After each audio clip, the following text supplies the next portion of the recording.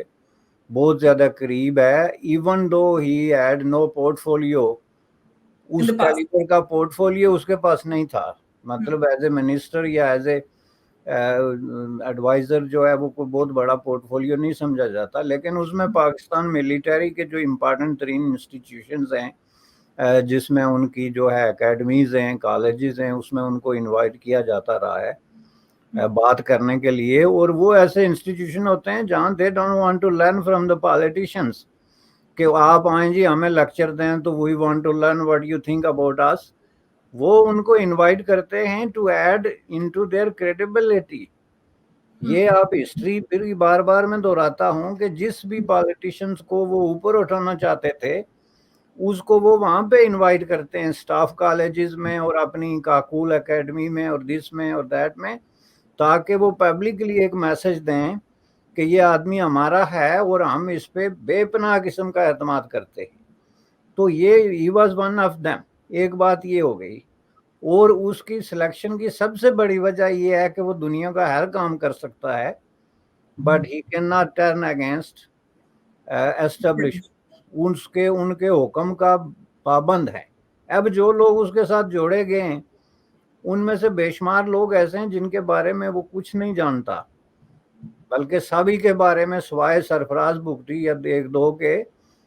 وہ کچھ نہیں جانتے، وہ اس کے ساتھ جوڑے گئے ہیں، یعنی وہ ان کے ساتھ کن لوگوں کے ساتھ آپ نے کام کرنا ہے، جس میں آپ نے بات کی جو ہے وہ جیلانی صاحب کی جو فارن منسٹر ہیں۔ اب یہ ایک امپارٹنٹ اور الارمنگ قسم کی اپوائنٹمنٹ ہے بہت سارے حوالوں سے، اگر اس کو دیکھا جائے لیکن آپ کا سوال چونکہ مشال ملک کے بارے میں ہے، جو یاسین ملک صاحب کی اسپاؤز وائف ہیں، اور اس وقت جو ہے یاسین ملک صاحب جو ہیں وہ ایز وی اسپیک وہ انڈیا میں جو ہے بیہائنڈ دا بار ہیں، اور ان کے خلاف مقدمات چل رہے ہیں کس پہ؟ دہشت گردی پہ۔ اب یہ بڑی امپارٹنٹ قسم کی بات ہے۔ وہ اب یاسین ملک یا ان کے جو فالوور ہیں وہ اس کو کس طریقے سے پروجیکٹ کر کے پیش کریں گے یا کیا اس کی وضاحت کریں گے، یہ ایک الگ بات ہے۔ لیکن حقیقت کیا ہے، جو کانسٹیٹیوشنل اور لیگل فیکٹ اس وقت یہ ہے کہ وہ اس وقت جیل میں ہیں، اور ان پہ چارجز ہیں دہشت گردی کے، اور اس کو فائنینس کرنے کے، اور اس کو سمپلیفائی اگر آپ کریں، وہ بہت لمبے چوڑے چارجز ہیں، لیکن جی، سمپلیفائی کریں تو وہ یہ ہیں کہ انہوں نے پاکستان سے پیسے لے کے تو آگے جو ہے وہ دہشت گردوں میں ملیٹنٹوں میں تقسیم کیے، جو ایک بڑا چارج ہے۔ یا پھر یہ کہ انہوں نے فائرنگ کی، فلاں ہلاک ہوا، دوسرا یہ ایک الگ چیز ہے۔ لیکن اہم چیز جو پاکستان کے ساتھ جڑتی ہے وہ یہ ہے کہ انہوں نے پاکستان سے پیسے لے کے تو یہ کام کیا، اور اس کی بیک گراؤنڈ میں ان کا جو ریلیشن شپ تھی جس طرح کے جوڑی گئی کہ انہوں نے حافظ سعید جیسے انٹرنیشنلی وانٹیڈ اور ناؤن قسم کے ٹیررسٹ کے ساتھ اپنے آپ کو ایسوسیٹ کیا، ان کے ساتھ سٹیج شیئر کیا، یہ ساری چیزیں اس کے بیک گراؤنڈ میں چلتی ہیں۔ ان کے خلاف جو مقدمے کھلے اور ان کو دوبارہ جو جیل میں بھیجا گیا، اس کے پیچھے یہ ایک بڑی بیک گراؤنڈ ہے۔ اور وہ بیک گراؤنڈ کیا ہے کہ انہوں نے کہا جی ایک نیکسس ہے جو ایگزسٹ کرتا ہے ان کے درمیان اور دہشت گرد قوتوں کے درمیان، نمبر ایک۔ نمبر دو، پاکستان کی انٹیلیجنس ایجنسیز کے ساتھ ان کی جو ہے وہ ریلیشن شپ ہے، جس کے نتیجے میں جو حوالہ سکینڈل ہے کہ پیسے وصول کر کے تو انہوں نے آگے تقسیم کی ہے۔ اب یہ چیزیں تو کورٹ ڈیسائیڈ کرے گا، اور الٹیمیٹلی کورٹ پہ چھوڑ دینا چاہیے کہ اس میں کون سا الزام درست ہے، کون سا غلط ہے۔ اور یاسین ملک صاحب کو ڈیو پروسیس کے تحت پورا موقع ملنا چاہیے کہ وہ جو رائٹ ٹو ڈیفینڈ کا پوری دنیا میں انٹرنیشنلی اور جو انڈین کانسٹیٹیوشن کے اندر تو بہت بڑے پیمانے پہ اس کی گنجائش موجود ہے کہ ہر آدمی جو ایکیوزڈ ہے وہ ہی اور she is a right to defend, اور اس کے لیے جو ڈیو پروسیس ہے وہ اس کو مہیا کیا جائے گا۔ تو یہ پھر ہم چھوڑتے ہیں کورٹ پہ، چونکہ وہ میٹر جی، کورٹ میں ہے۔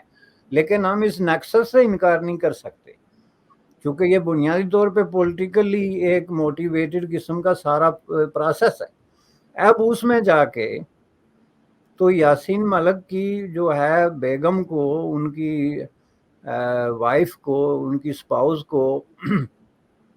جو ہے وہ منسٹر بنا دینا، منسٹر نہیں بلکہ اسپیشل ایڈوائزر، اور کس پہ؟ آن ہیومن رائٹس۔ اور ساتھ میں یہ کہا کہ وہ جو ہے کشمیر ایشو اٹھائیں گی۔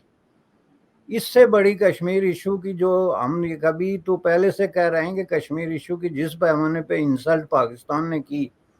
اور پاکستان کی اسٹیبلشمنٹ نے کی اور پاکستان کی رولنگ ایلیٹ نے کی، اس کا تو مقابلہ ہی نہیں کیا جا سکتا کہ ہاؤ لاؤ یو کین گو۔ لیکن اس طرح کا کام کرنا، اس کا مطلب کیا ہے؟ آپ اگر یاسین ملک کی کوئی مدد کرنا چاہتے ہیں تو آپ جو ہے وہ گورنمنٹ آف انڈیا کے ساتھ ڈائریکٹ نیگوشیٹ کریں کہ جی ہمیں ان سے دلچسپی ہے، یا ہمیں ان سے کوئی چیز جو ہے اس طرح کی ہمیں لگتی ہے کہ ان کے ساتھ ناانصافی ہوئی ہے، یا ہم ایک انٹرسٹڈ پارٹی ہیں لیٹس سے، تو یہ جو ہے آپ ہمارے ساتھ نیگوشیٹ کریں کہ ہم ان کی کیا مدد کر سکتے ہیں۔ ظاہر ہے ڈپلومیٹک لیول پہ اس طرح کی بے شمار قسم کی پریسیڈنٹس موجود ہیں جہاں پہ دو ملکوں میں نیگوسیشن ہوتی ہے، قیدیوں کے تبادلے ہوتے ہیں، انڈر دا ٹیبل ایک طرح کی جو ہے وہ ڈیلنگز بھی ہوتی ہیں، اس طرح کی بہت سارے راستے ہیں۔ لیکن اگر آپ یہ کام کرتے ہیں کہ آپ نے یاسین ملک کو اریسٹ کیا ہوا ہے اور ہم اس کی جو ہے وہ جو وائف ہے اس کو منسٹر بنا دیتے ہیں، ایکول ٹو منسٹر، ایک special adviser on human rights, اور وہ یہ مسئلہ اٹھائے گی اور ڈیفینیٹلی اٹھائے گی، تو اس کا کیا مطلب ہے؟ اس کا مطلب یہ ہے کہ وہ they have created an irritant for India, اور ڈیفینیٹلی انڈیا اس پہ اسی طریقے سے جو ہے وہ ری ایکٹ کرے گا، اور کرنا چاہیے، چونکہ دوسری طرف اگر آپ بیٹھے ہوئے ہیں تو آپ کیسے ری ایکٹ کریں گے؟ یہ تو ایک irritant ہے۔ کہ آپ مطلب ثابت کیا کرنا چاہتے ہیں. اب اس میں بہت ساری چیزیں ہیں. دیکھیں یہ جو مشال ملک ہے she is a citizen of Pakistan, number 1. Number 2 she never agreed with Yasin Malik. Actually what Yasin Malik is, انہوں نے اپنا ایک جو ہے وہ ورشن ایک نیریٹو کریٹ کیا ہوا ہے. وہ یاسین ملک کو ایک مجاہد سمجھتی ہے جو کافروں کے خلاف لڑ رہا ہے. اس کو سمپلی لینگویج میں آپ کے سامنے رکھتا ہوں، سمپلسٹ عوامی لینگویج لے مین کی. وہ یہ سمجھتی ہیں کہ یہ کو غازی کو مجاہد، وہ گھوڑوں پہ چلنے والے عظیم ہیرو جو پاکستان اور پری پاکستان جو ہسٹری ہے اس کے جو بنا کے جال سازی کے ذریعے انہوں نے دیواروں پہ جن کی تصویریں لگائی ہوئی ہیں، وہ سمجھتی ہے یاسین ملک ان میں سے ایک ہے. وہ اس کو کوئی صلاح الدین ایوبی یا کوئی اس ٹائپ کی کوئی چیز سمجھتی ہے جس نے گھوڑے پہ چڑھ غازی سر بڑا فیمس ہوا پاکستان میں. جی. تو وہ اس کا جب کہ یاسین ملک کے نظریات خیالات ٹوٹلی اس کے برعکس ہیں. اب جو نظریات وہ ایکسپریس کرتے رہے ہیں یا جس بنیاد پہ وہ اپنا جو ہے وہ ایک فالوورز کا بیس چلا رہے ہیں، وہ تو اس طرح کا نہیں ہے. تو اس کا مطلب کیا ہے کہ there is a big difference of opinion. تو اس ڈیفرنس آف اوپینین کو قطعی طور پہ نظر انداز کر کے تو اس سے ایک تیر سے 2 شکار کرنا چاہ رہی ہے پاکستان کی اسٹیبلشمنٹ. نمبر 1 یہ کہ وہ یہ ثابت کرنا چاہتے ہیں کہ ہم یاسین ملک کی ہیلپ کر رہے ہیں، حالانکہ یہ انہوں نے سمجھ لیں کہ اس کے ڈیتھ وارنٹ جاری کر دیے. اپنے ہی جو الزام بھارت کی طرف سے لگائے جاتے ہیں انہوں نے خود مہر لگا دی. ایگزیکٹلی. اور انہوں نے انڈیا کو چیلنج کر دیا کہ اب آپ اس کو پھانسی چڑھا دیں. جو بالکل جو ہے ایگزیکٹلی، چونکہ اس کا اور کوئی مطلب ہی نہیں ہے. اور دوسرا یہ ہے کہ وہ یہ ساتھ میں ثابت کرنا چاہتے ہیں کہ ہم نے اپنے عوام کو بیوقوف بنانے کے لیے کہ ہم یاسین ملک کے سپورٹر ہیں، حالانکہ انفیکٹ وہ اس کا ایک بڑے سے بڑے قاتل کے طور پہ بھی اگر ان کو نامینیٹ کیا جائے تو کم ہے، چونکہ انہوں نے اس کو لاجواب کر کے رکھ دیا. ایک آدمی پہ یہ چارجز ہیں کہ آپ کے نیکسس ہیں پاکستان کے ساتھ، وہاں کی گورنمنٹ کے ساتھ، وہاں کی ایجنسیز کے ساتھ، وہاں کی اسٹیبلشمنٹ کے ساتھ. آپ نے ان سے پیسے لیے، آپ اس کی وائف کو اٹھا کے منسٹر بنا دیتے ہیں. تو اس کا مطلب کیا ہے کہ آپ پھر یہ ثابت کرنا چاہتے ہیں. تو سر ایک سوال میں اسی سے جڑا آپ سے پوچھنا چاہتی ہوں کہ ایسا بھی پاسبل ہے کہ یاسین ملک کی جو وائف ہے مشال حسین، ان کو لے کر انہوں نے کوئی فیوچر میں کچھ پلاننگ کی ہو کہ اس طرح کا اگر ہم کوئی قدم اٹھاتے ہیں تو بھارت کی طرف سے کوئی ریٹیلیشن یا ریئیکشن، ایکسٹریم یا ایڈورس ریئیکشن ہو سکتا ہے، جس سے ہم فیوچر میں وکٹم کارڈ کھیل کے مشال ملک اور ان کی بیٹی، کیونکہ ان کو بھی آگے انہوں نے لانا شروع کر دیا، آگے کوئی لیڈر کشمیر مدعے پہ وہ تیار ہے یا فیس تیار کرنے کا پروسیس تو نہیں ہے؟ دیکھیں یہ تو بالکل ہے، لیکن وہ ایک لیمیٹڈ پروسیس ہے. وہ اس کو اس طریقے سے کبھی بھی اس طرح نہیں ہونے دیں گے جس کی وجہ سے یاسین ملک کا ریئل جو نظریہ ہے یا اس کے خیالات ہیں. چونکہ یاسین ملک تو کلیئرلی کہتا ہے کہ جی میں نے پاکستان کے ساتھ نہیں جانا. اب اندر سے اس کے کیا نیکسز ہیں، تعلقات ہیں، ہم تو فیس ویلیو پہ چیزوں کو لیتے ہیں نا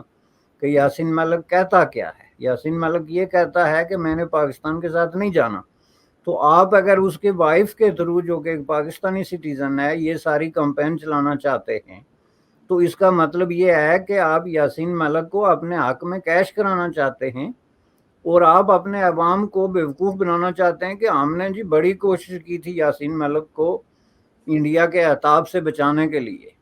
یا اس کو سزائے موت سے بچانے کے لیے، یا اس کو جیل سے نکالنے کے لیے. دیکھیں ہم نے تو اس کی بیوی کو جو ہے منسٹر تک بنا دیا. اب اس سے زیادہ ہم کیا کرتے؟ لیکن جو کرنے کا کام تھا وہ نہیں کریں گے، کریں گے اس طرح کا کام جس کی وجہ سے اس کا جو پروسیس ہے پھانسی لگنے کا یا سزائے موت کا وہ ایکسپیڈائٹ ہو، اور تاکہ عوام کو وہ ایک میسج دیں کہ جی ہم تو بالکل اس کے ساتھ ہیں اور ہم نے بڑی ہمدردی کی، اور دوسری طرف سے اپنا کانٹا بھی نکال دیں. چونکہ انہوں نے کلیئرلی یہ کہا ہے کئی جگہوں پہ پاکستانی گورنمنٹ اور اسٹیبلشمنٹ نے کہ یہ یاسین ملک ٹائپ لوگ جو ہیں یہ ان سے ہم اتفاق نہیں کرتے. ان کے اپنے چوزن لوگ ہیں جس میں کہ جو پرو فنڈامنٹلسٹ اسلامسٹ وار مونگرز قسم کے لوگ ہیں، اور ظاہر ہے کہ اگر کوئی آدمی یہ کہے کہ میں جو ہے وہ مہاتما گاندھی کے خیالات پہ یقین رکھتا ہوں، یا میں مہاتما گاندھی کا پیروکار ہوں، یا میں اس طرح کی کوئی سوچ رکھتا ہوں، تو وہ تو پاکستانی اسٹیبلشمنٹ کا دشمن ہے سیدھا سیدھا۔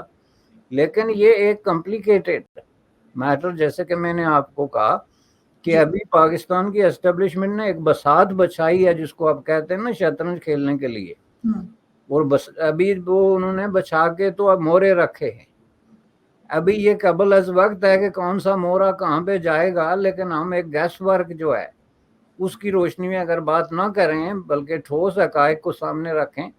تو یہ ایک دو مورے جو ہیں، ایک جو مشال ملک کا مورا ہے، یہ قطعی طور پہ انڈیا کے لیے ایریٹنٹ، کشمیریوں کی تحریک جو ہے اس کے اوپر ایک اور داغ لگا کے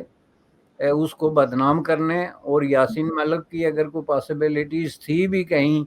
اپنے ڈیفنس کی، تو ان کو جو ہے مینیمائز کرنے کی ایک اٹیمپٹ ہے۔ دوسری طرف سے یہ جو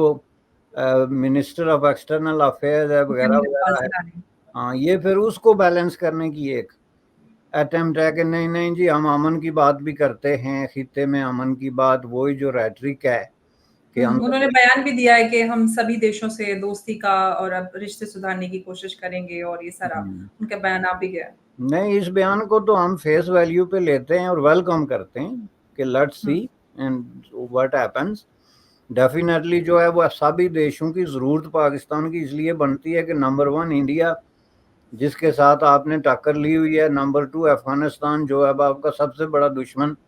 بن کے ابھر گیا ہے، نمبر 3 ایران جس کے ساتھ آپ کے پرابلم ہیں، آپ کے چاروں طرف جو ہے وہ اس چیز کی ضرورت تو ہے کہ آپ تعلقات ٹھیک کریں گے اگر آپ نے سروائیو کرنا ہے۔ تو اس وقت پاکستان میں یہ کوشچن یہی ہے کہ کیا ہم نے سروائیو کرنا بھی ہے یا نہیں، اور اس پہ جو پاکستان کے ہینڈلرز ہیں وہ اصل میں ان کو ڈاؤٹ ہو گیا ہے کہ really we are going to exist اور ناٹ،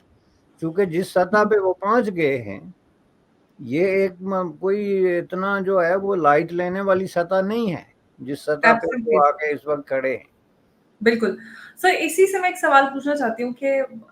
اب جب کہ ہم دیکھ رہے ہیں کہ پاکستان میں انسٹیبلٹی، پولیٹیکل بات کریں یا پھر اکانومی کی بات کریں، سیکیورٹی کی بات کریں، ہر طرف ایک کیوس ہے پوری طرح سے۔ ایسے میں پولیٹیکل پاکستان میں ایک جو راجنیتی ہے یا پولیٹکس ہے اس کا کیا فیوچر دیکھتے ہیں؟ دیکھیں جی، یہ قیاس جو ہے یہ بڑھے گا، اور یہ جس طرح کی اٹیمپٹ اس وقت ہوئی ہے، جو حکومت انہوں نے انسٹال کی ہے،